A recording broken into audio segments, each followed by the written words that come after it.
Welcome back to the English broadcast of the LPL live from Shanghai, coming to your screens tonight, and we will be coming in with our final game between Suning Gaming and TOP, and more importantly, TOP's last remaining chance to try and snag a playoff spot. It all starts here, but before we get into this one, I do have to address what was happening on the analyst desk. Banner Canner? I haven't even heard that one before. We had Thomas the Tank Engine, we've had Bruce Banner, and my personal favorite, Cannondorf, which Who'd use that? Me, just now. You just thought of that? Yeah, I just thought of that. Okay, you Thought know, of it you in the better break. use it a So there's lot many more good often. names, but for some reason they said Banner Canner. But either way, let's get into this matchup. Suning Gaming versus TOP. TOP, they have to make it happen. Last game they did, it was a little bit all over the place. Like, they definitely just dragged Suning Gaming down into the dirt with them at level 1. And it was like, well, this is how the rest of the game is going. We've set the tone. Let's rumble. Yep, and it just felt like every single time that one person extended out of a lane, it was either Fury or just about everybody, I'm not going to lie. Knight had his moments as well. He got blasted by a Casio who was 3 kills early on in the game. So Goong had a stand-up performance. I guess if we're talking about stand-up performance, 3 members really do come to mind. It was Goong, Marn, and of course Phage. Indeed, but we've already got the bands flying through.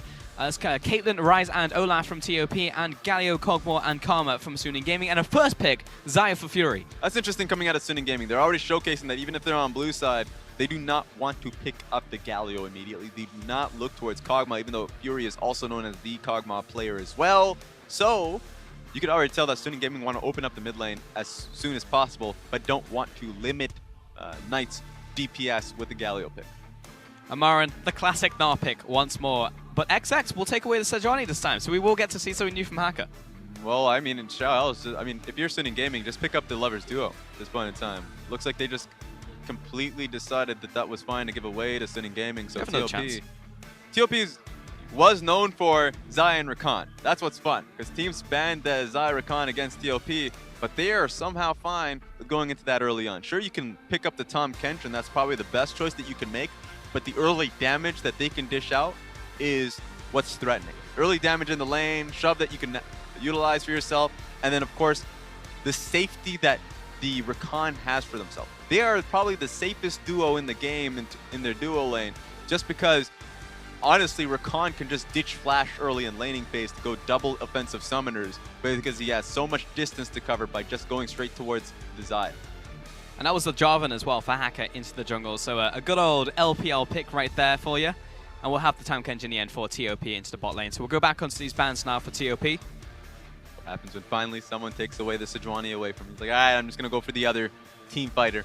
But that does mean that going towards Krugs, not expected for the Jarvan. So Sejuani does have a little bit more options in being able to take these side camps, the Gromps and Krugs, while Jarvan wants to look for early ganks. So if Sejuani can slow the pace of the game down, get these Scuttle Crabs, and just try and farm it out, she should have an experience advantage. Vladimir will be the ban towards Xiao Ao, and also technically Knight. Another Cassiopeia ban towards Goong right here. We'll get his hands on that one in this third and final game in this matchup. Now back over to TOP for their final ban. Alright, so the Vladimir makes sense because they're going towards top lane. TOP, I don't know if they want to dish out 2 top lane bans, unless they really feel strongly about Sion. Yeah, I guess they do. So sure, no Sion, so there's no protection at the top side of the map. Gnar is already picked up here, and I think Suning Gaming might just go towards Shen, so there's extra protection on the Jarvan engage. And there's also, Jarvan engage, Rakan engage. They can do quite a bit with the Shen pick, so I would love to see Suning Gaming go towards Shen.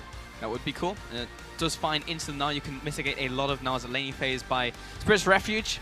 So you're going to go down and farm, but you're not going to just die. So Shen will do okay in that matchup. Varus comes into the bottom lane for TOP, not banned away by Suning, so that'll be the Varus and Tahm Kench duo that we're seeing once again here. Good range, good range. So right now TOP has decided that the range in the lane will suffice with the just outright strength and skirmish of the duo. So TOP, a lot of focus is how Chocho and Phage do play out in that laning phase. Echo comes in for Knight. This is our 5th Echo pick of the LPL, currently sitting at 50% win rate. And we'll also get a Camille as well for Suning Gaming. So no Shen in this one, just another initiator. See, I love this. I love this because Knight is the Echo player. He's been changing the meta just a little bit. Sure, the Echo did start with FLICKR in the LCK, but the moment you see that lights shining on Knight saying, you know what, let me go to it a lot more frequently. It's a blind pick Echo, which is the one thing you have to worry about, but he banged out the Kassadin and the worst lane matchup you can go, the Cassiopeia, so at the very least, he can get supported by the jungler and not get completely dogged in the laning phase. So sure, this is a great matchup for Goong, but Goong has to look towards XX, so the 2v2 is not completely in Sunning Gaming's favor. Wow, and it's actually going to be a Malzahar coming through as well. I guess we had a bunch of mid lane bans flying towards Goong, but moving to the Malzahar. Haven't seen Malzahar in a while. Like, he was picked a bunch at the start of the split and then just kind of got phased out as the top 4 got constant nerfs, but now we'll see him again today. Yeah, he's got a few nerfs for himself really early on, and at the same time, the meta did move towards early push tier build as well. Malzahar is not the tier champion you would want to see for himself. I want to see what his itemizing could be. So that will be fun to see what a Malzahar in 8.4 looks like. Probably the same kind of theory as the old Skarner. Just try and lock down a single target. Look for those picks as well as you approach mid-game. Plus you have the Sejuani and you have the Varus coming through as well. So probably going to be in the same way that if you stuck a Ryze in the mid lane, probably just instant Rune Prison, follow-up CC. Yep, so just the gank pressure, that's immediate, and that's what Sunning Gaming have to deal with is the Sejuani and Malzahar. That's 100%. I wonder if Echo took Spellbook for himself just because getting cleanse within the laning phase, that sucks. You don't want to just be locked down with cleanse as an Echo pick, so you want to have the option to go towards cleanse. But if he didn't go towards Spellbook, if he went towards Electrocute, which is far more often so you can take command in the laning phase, then you're going to go TP. You're either going TP or if you're all in, you're going Ignite. We'll have to see what he goes for in the end. Just a couple seconds until we hit the Rift. We get to see the compositions one more time as well. So Camille, also the pick going to the top lane. That was the last pick from Sunning Gaming. That will go to Xiao Ao when facing down Marin. So he's definitely looking to challenge Marin in this one. I know at the start of the series he was saying, oh, I just kind of want to go even and farm and then I'll join up for team fights later. But now he's actually saying, hey, maybe I can beat him in the side. And we'll find out as we head on to the Rift, our third and final game in this best of 3. TOP's last hopes. Can they do it against Sunning Gaming?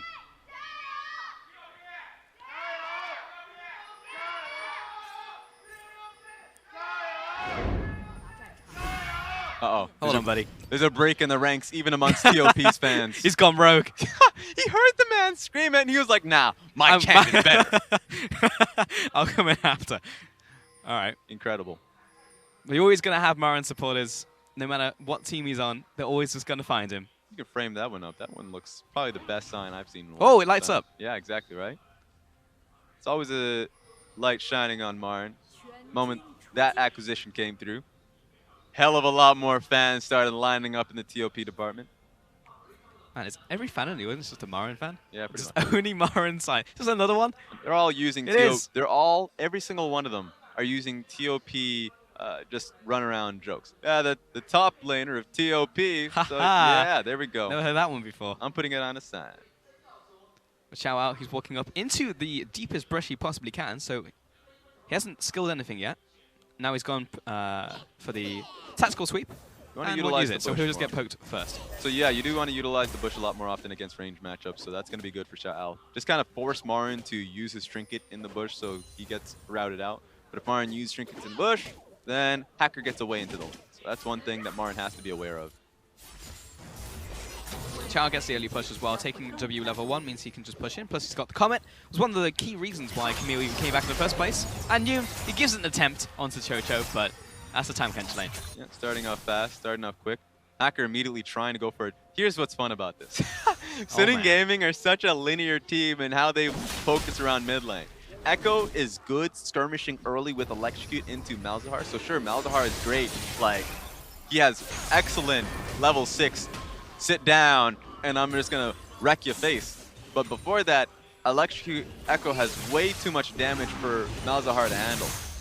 And the passive that Malzahar have is completely useless up against the stacks of Echo's passive. So, especially now that Echo has Minion Dematerializer, he's gonna be a lot more invested in the lane. Aki's found XX, forcing the flash immediately. Sejuani getting pushed away from a crab. Never thought I'd live to see the day. And not fast enough to get to it. So this is TOP in 3 lanes, if you count jungle as lane. You know, just in this sentence, I will let it work. So 3 positions. 3 positions getting bullied. Mid lane's getting bullied. Top lane's getting bullied. And if it's your XX, you probably don't want to be seen in the top lane because that's now Hacker's territory. And Hacker arrives to the Krugs. He didn't manage to get most of the camp before Hacker arrived, XX. Oh, no. All right, I don't know if this tower is going to save you. Well, there are two of them this time, but I've seen this one before. Echo's in the coming. last game. Here comes Echo. Can he get the double stun down? Showers already initiated. They've found the jungler first. First blood goes to Hacker. And that's just rough. Goong has heal changed into TP. Sure, yeah, you can TP now. That's why he based early on, because he wasn't fast enough to rotate along with the Echo. Realized too late. So he's like, maybe if I get the base timing off, it's going to be 5 seconds. Then I can change up and then get TP top lane. That's like 11 seconds of just no action happening mid lane. So very easy dive for Suning Gaming. And Goong has to burn his teleport there because he's just like, well, they could just dive again since they still have 3 members. So I have to burn a teleport. And Suning Gaming, as soon as they see that, they're like, great, we'll leave. We've got the teleport. And that's all just from XX committing towards his Krug camp.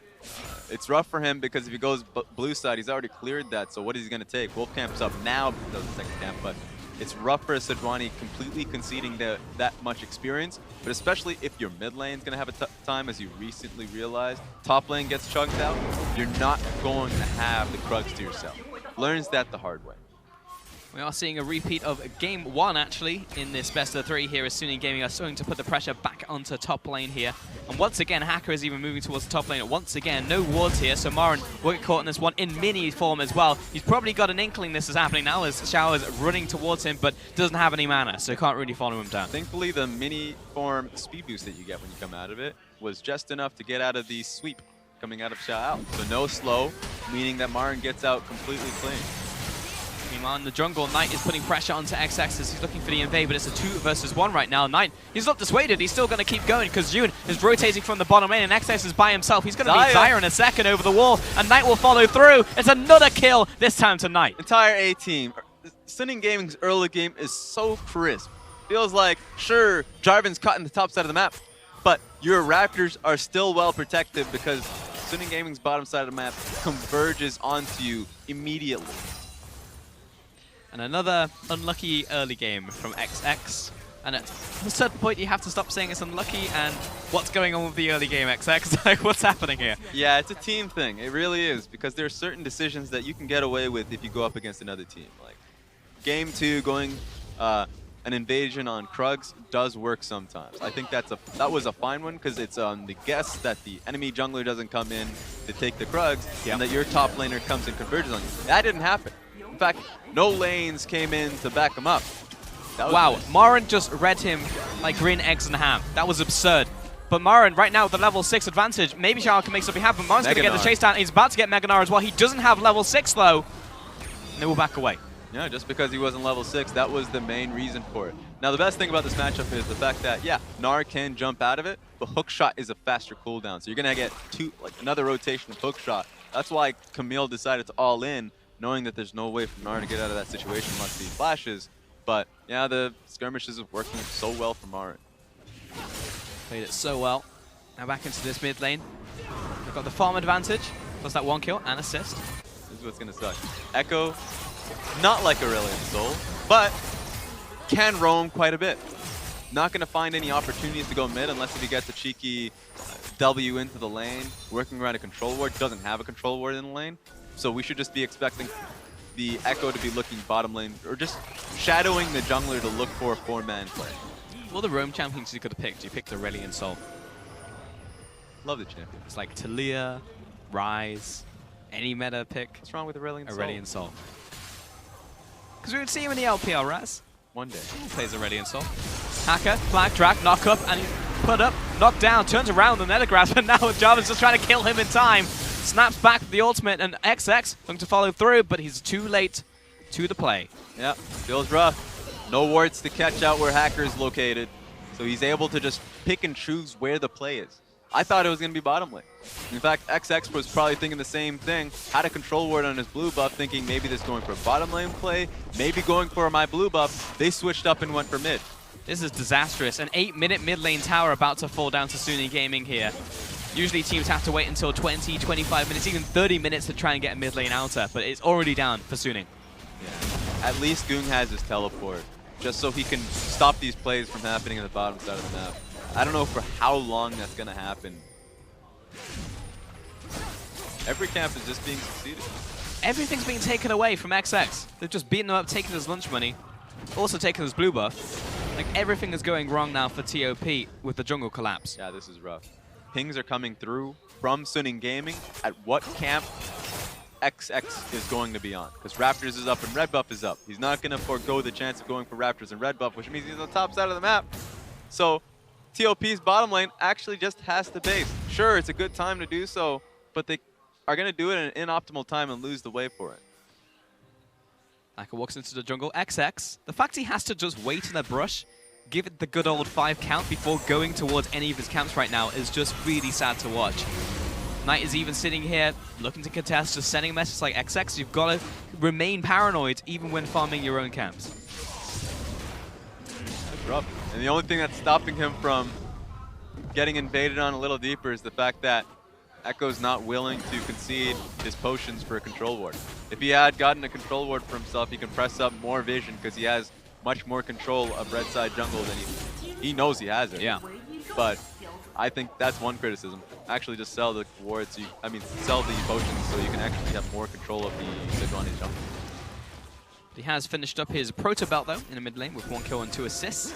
As bottom lane doing, Zay's picked up the BF sword. On the opposite side, Chocho has had to go for an early Ninja Tabbies plus the pickaxe. Actually, same thing for Fury right here. Mid lane Remnant's been picked up for Gung, so going towards the kind of Vladimir build. And then top lane, early Sheen actually coming up from Chao. Still looking to try and duel down this now. It's going to be rough for Chocho's pick because he went towards the armor boot so early on. It's going to be alright with lane, but his first item is going to be Guinsoo's Rage Blade. Actually, it takes such a long time to build, or at least, especially if the game's going to be this fast and pace. Mid lane being taken down, Echo and Jarvan can do whatever they want. So the first item is going to be the most crucial, but the recipes for it is so bad. Specifically the blasting one. So Varus is going to be pretty useless until he gets that item. You're absolutely right. I don't think they have time because, again, another Suning gank into the top lane, just repeatedly camping Marin. But this time, the early teleport will be soon enough. Absolutely not. Marin's already dead. Now Gung is by himself on the top side. Lands the ultimate. Might be able to get a return kill tonight. But he snaps back, cancels the aggro because it's Echo. And it's going to be a second kill to Suning. And that's the second time he's completely canceled out Gung's ulti. Every single time he's underneath the tower, he's like, all right, this time around, it's enough damage to kill Knight. Not at all. He gets the second to use his ulti to just get off of tower aggro. How unfortunate. And now another play into the bottom lane. We just saw Echo make a play top lane. Now he's in the bottom lane 3 versus 3. But he's just going to buy some time for this teleport to come in for his team. 4 versus 3 now. But in comes Shower from the top lane. Able to finish off Chocho. And now looking for the chase down to the rest of the TOP members. Phage looking to try and give them the bamboozle. And he is out of there. Taking the Abyssal Voyage back to the middle of the jungle. Oh, there we go. There we have it. At least that 2 people escaped. At least XX and Phage got out of there. But Suning Gaming are just on top of the game. Flank wards coming through. Knight had the ability to make a play top lane and immediately TP for a flank bottom lane. We see this at a few teams, but Suning Gaming are playing like a top team. They play the early game so well, Raz. And I feel like the only real problem in that second game was because of that level 1. That really just set everybody off kilter. Like, Caitlyn walks into lane with no summons. It's like, well, if they jump on me in this lane with Tristana Alistar, I guess I die. But apart from that, go into the third game, you put them on equal terms with their opponents, and everything looks so crisp in the early game for them. You even picked up the Herald while that was happening. 100%. And so now Suning Gaming being able to dictate their own early game feels great. Mid lane tower being taken so early on, it's almost like a sandbox mode of what you can do with that kind of advantage early on. They're finding out. I don't know if Marin gets away from this one. This is Echo in a long lane. Another time winder, another follow-up. Phase dive, auto attack, and there it is. He just flashed just because he didn't know who was around the other corner. He could have actually just utilized me with how short of a cooldown that was. Yep, that's fine.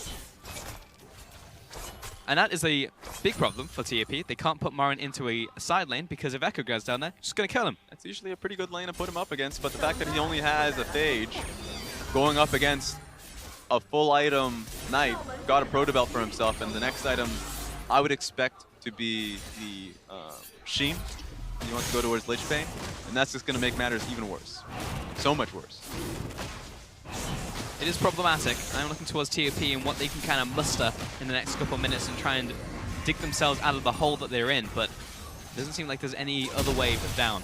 I love the fact that Knight was just spamming. He was like, I can't do this alone, guys. Come on now. Someone at least clear out this Cloud Dragon for us. We need to find out what the next round's going to be. Hope it's not another Cloud. Roll the dice. It's another Cloud. Well, we may or may not see the team come back in 6 minutes. But another blue buff, that's probably going to be more exciting. That goes over to FLICKR right here. Another denial from Goong.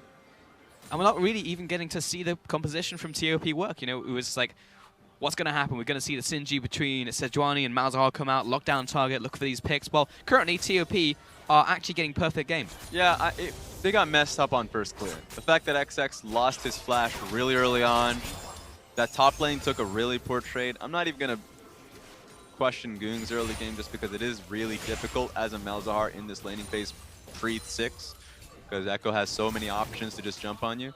He doesn't necessarily need to hit the wave at all. As long as the wave pushes towards him and Malzahar is going to do that, that's easy for him. But 2, or at least in that case, 3 really bad situations from TOP happened at the same time. Well, I'm about to commit a play-by-play cardinal sin by asking you, what do TOP do next and how did they come back into the game, Raz? Because this is the one time where I really have to ask it, because they have to win this game if they want any hope of making playoffs. This is it! They try to make a play into the bot lane. It's fine. They've answered it for me. They come into the bot lane with 3 members, but they come back in with FLICKR. 1 versus 3. Make that 2 versus 3, and now 2 versus 2 because they've killed 1 person, chasing out Chocho. This is going disastrously wrong. In comes Rakan. Jumps onto this final target. 2 more kills to Suning Gaming. He just blasted right through Phage's stomach. Wait a minute, he had the shield, but he was popped up in the air, didn't get a chance to utilize it. You know what? That would have, you know, I feel a little bit more comfortable with my real answer, which would be a cowboy and just wait on XX's ulti. Just every single time XX throws an ult, that's your primary target. They found an option, and they're almost close to getting it done, but Suning Gaming as a team, once again, so quick to just jump on the situation. A 15-minute inhibitor tower in the bot lane, Raz. TOP still don't have anything on the map, and we're almost at a 10,000 gold advantage. So here's the real problem with this. Malzahar ulti, already gone. Already gone by the time that TOP is in position to respond to it, so there's not going to be a follow-up time from Chocho and Phage. So I think send the Tahm Kench ulti out there first, follow up with the Malzahar ulti, so at least you can get the immediate follow-up with the Chocho ulti. So there's real lockdown there. There wasn't a real lockdown. The fact he was able to get out of that immediately made it so much more difficult for TOP. Not a single objective on the board for TOP right now, and they are being pushed in every single lane. Almost every single member on their team had 2 deaths. Yeah, I was about to say, that's real synergy. That is the most synergy we've seen in this game. And Marin pushed back once again. Will now have to go back to base.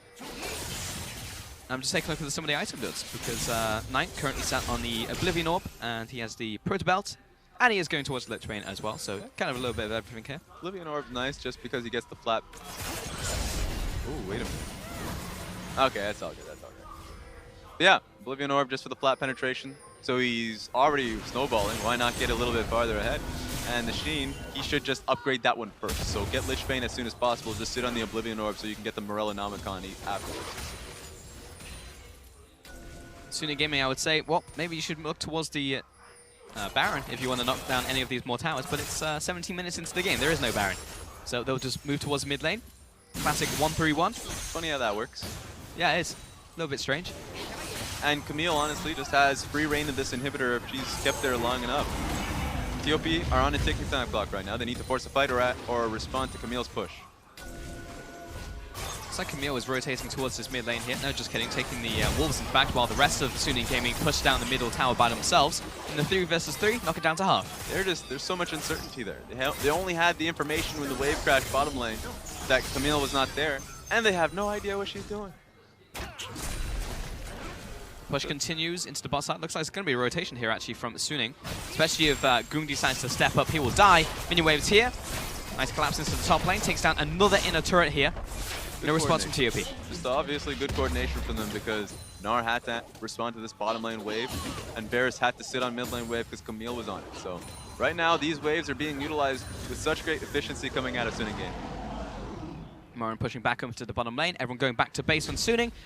Getting to spend a lot of their well-earned gold. Though, shout out, get out of there. You don't want to be the one person who dies on the team, ruining a perfect game. Thankfully, off of all these bases. Knight does sell his potion for that control ward. Thank God. God bless. There we have it. Papa bless. And now there is nothing holding back Suning Gaming. And that's all I wanted to see, man. That's all I wanted to see. So now 4 control wards across the side of Suning Gaming that they can just start piling down on towards Baron. They can play the Baron game even though it's 18 minutes in. They can actually just rush for a 20-minute Baron. If they have enough control around that side of the map long enough, the moment it comes up, just go for it. Because TOP, they're afraid right now, even extending into the red side jungle. That's a no-go zone, so that's not even anywhere near the Baron pit. The one thing that TOP can do right now is just sit in their mid lane as 5 members and try and clear the minion wave before it hits the tower, because where else is Suning Gaming going to attack? Because bottom lane is exposed, yes, but finding on open ground, looking for a pick right now onto the Jarvan, but he's barely taken any damage. Warren, can he do the damage to take out the Jarvan? He's got the shield hacker, flagging drag over the wall, but he just back into the fight because he knows his team is there to back him up. Goong attacked by Knight, and he's going all the way in, has the ultimate ready to go, snaps back to his team, and now Phage, he's on the run, but the Catfish can't get too far as Hacker's about to slay him alongside Fury. 3 kills to Suning Gaming, no casualties. When TOP's clenching their fist, they can do no wrong. They found an opportunity where Hacker was disrespecting them. But it doesn't matter because the moment it happens, Suning Gaming as a team, Xiao and Knight follows through. XX, he can't even go into the tower. He can't even move down that lane. He has only one way to go. What are they even doing right now? They're keeping him. They're actually holding him. Baron is up. They're going to keep him as a pet. Baron is up. It's going to be running. They can just rush towards Baron and kill XX now. If they kill him now, then they can just get a free Baron. This is... Let yourself die, XX. Actually just suicide into a tower.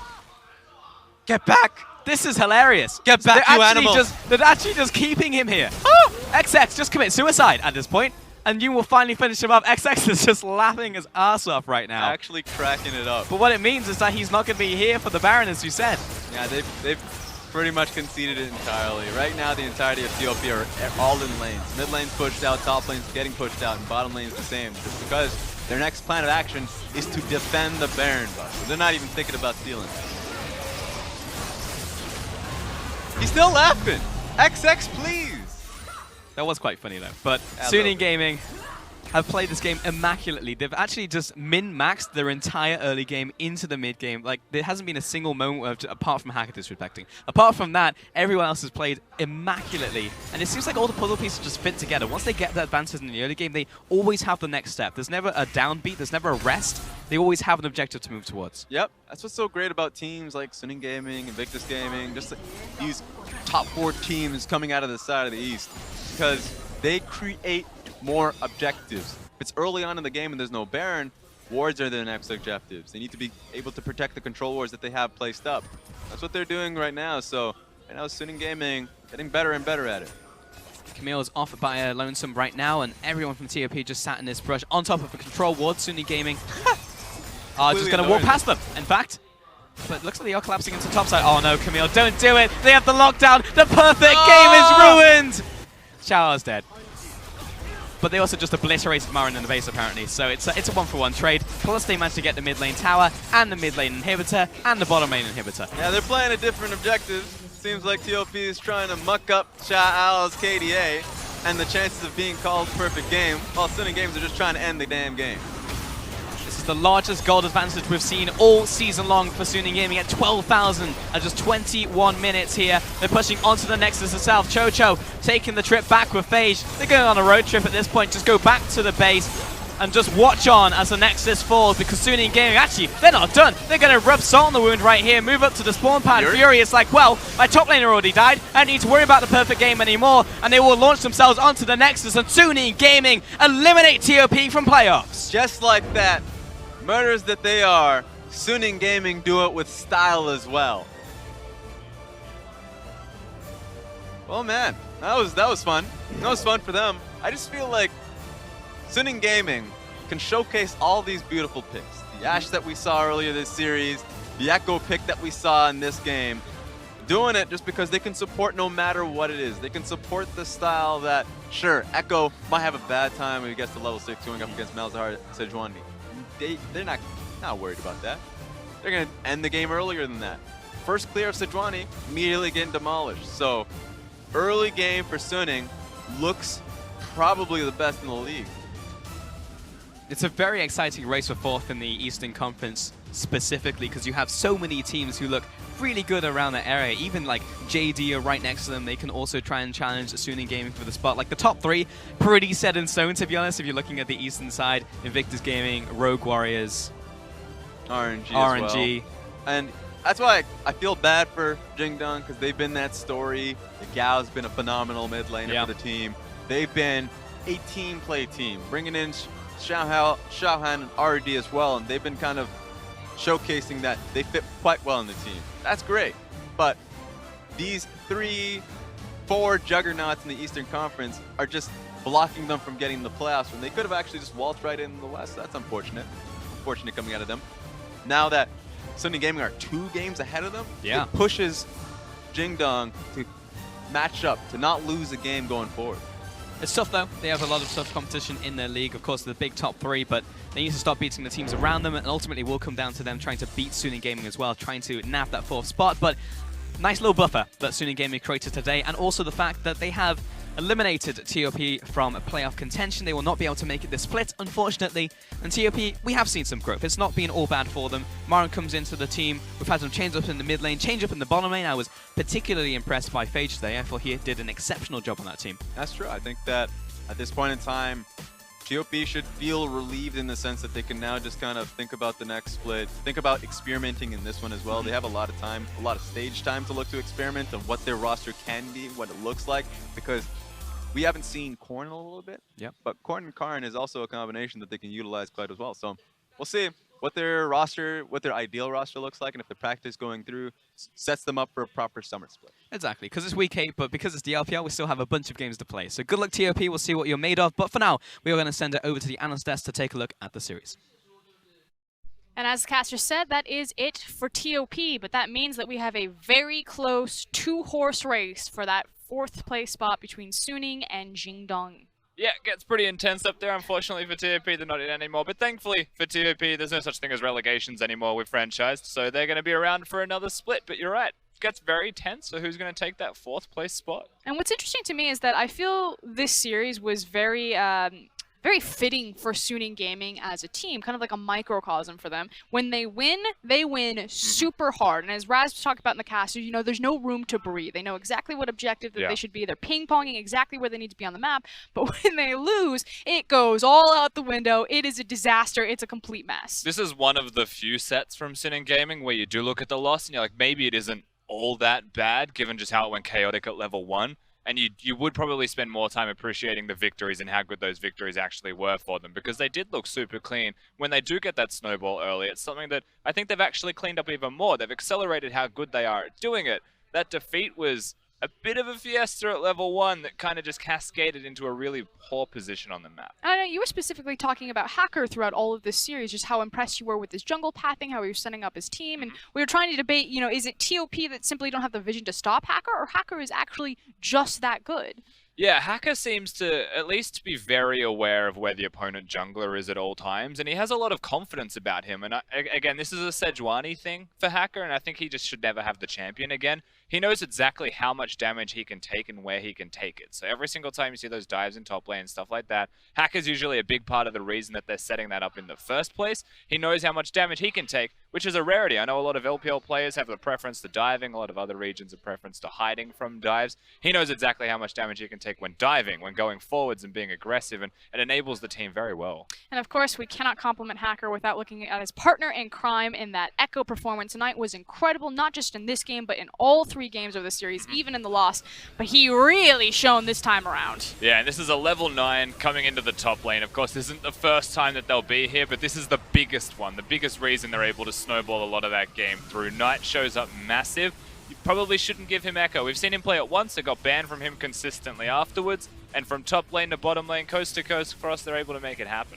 Yeah, and FLICKR and Rookie were talking about how these assassins might be, you know, coming back into the meta. Fizz, Echo came to mind. So seeing that these Echoes are starting to get flexed, not just by Knight, but also by Icon. And like you said, coast to coast, the fact that Suning Gaming take 2 massive fights off of this and 2 structures, the game is pretty much won here. Yeah, massively so. And of course, this is that last fight as well where they try and get him. This is a desperation attempt, and even desperation doesn't seem to work for TOP. They were just so far behind. And You know, you mentioned it. Is Hacker playing well, or is it TOP that have some issues? I think this supersedes now the entire conversation of individuals. Whilst Knight looks outstanding, whilst Hacker does look very good, is TOP the inconsistent one, or is Suning Gaming the inconsistent one? Is that question that we can probably take away from this entire set for the 2-1 victory? Because they've looked good in wins, they've looked shaky in defeats, but the same thing applies for TOP the other way around. I mean, the reality is that they just have to be better than JD, and man of the match, of course, is going to go to that flashy Echo. Knight has the most man of the match points of anyone on his team, and he's making a very strong contender about why you need to pay attention to this guy coming into the LPL. And 7 puts him pretty close to the top now as well as MVPs go, and he's playing fantastic. He started the split off very strong, a player that comes from the LSPL that was very hyped. I know Raz was super high on Knight as a player, and he's delivered on that fact. And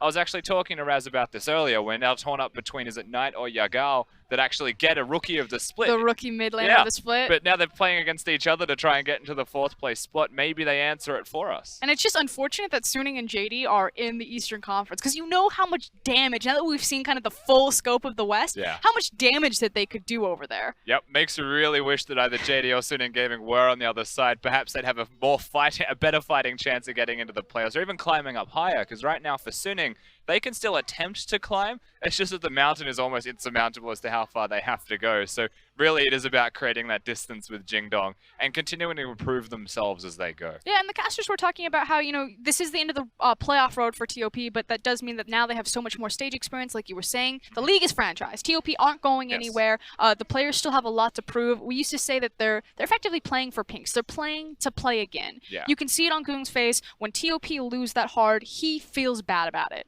He certainly does, and I mean, at the same time, you could tell from this set that they didn't feel all holistically horrible about the loss. They kind of could tell it was happening, and at the end of the day, Suning Gaming were just, in fact, the better team. And TOP, at least XX, has acknowledged that fact, and it was all just a bit of a laugh-it-off moment. That said, we are going to go ahead and toss to our second series, but don't go anywhere, guys. It is the fight for 4th between Team WE and Fun Plus Phoenix.